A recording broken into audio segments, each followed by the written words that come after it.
Welcome to Dark Tales. I am back from the dead. We've all been there, screaming at the screen, wondering why horror movie characters make the absolute worst decisions. Running upstairs instead of out the front door. Splitting up when there's a killer on the loose. Horror movies are built on bad choices, but some are so dumb they practically invite their own demise. Let's break down the 10 worst horror movie decisions ever made. Number 10. Going back for the pet. Pet cemetery. We get it. You love your pet. But when your cat dies and your creepy neighbor tells you about a burial ground that brings things back, maybe don't test it.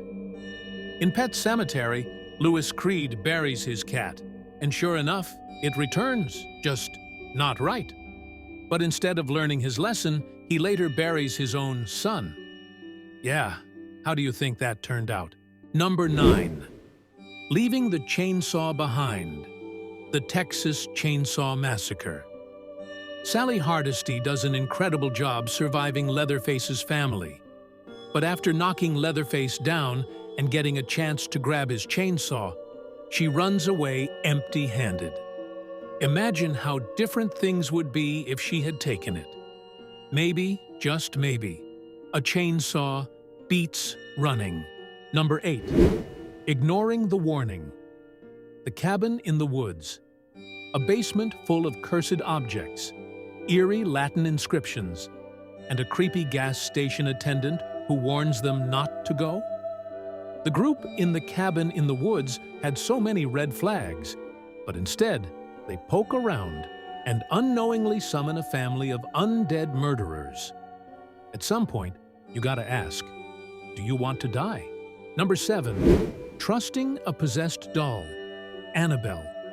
A creepy doll randomly moves around your house, writes messages, and just looks demonic. Yet you keep it. The couple in Annabelle takes way too long to realize they should get rid of it. And when they do, they just donate it instead of destroying it. Thanks for the curse, I guess. Number 6. Not leaving the house. Paranormal activity. If your house is haunted, leave.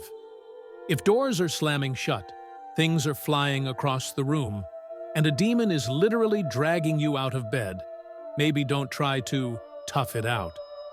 Katie and Micah could have just checked into a Motel 6 and saved themselves a whole lot of demonic trauma. Number 5. Hiding under the bed.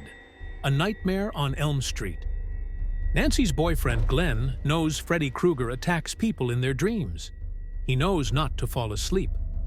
And yet, instead of staying awake with Nancy, he relaxes on his bed and drifts off. The result? One of the goriest deaths in horror history. Freddy literally turns him into a blood geyser. Number 4. Listening to the doll. Child's Play. Young Andy in Child's Play is just a kid. But come on, when your doll tells you it wants to kill people, maybe tell an adult? Instead, he just rolls with it. And by the time he does tell his mom, it's too late. Number 3.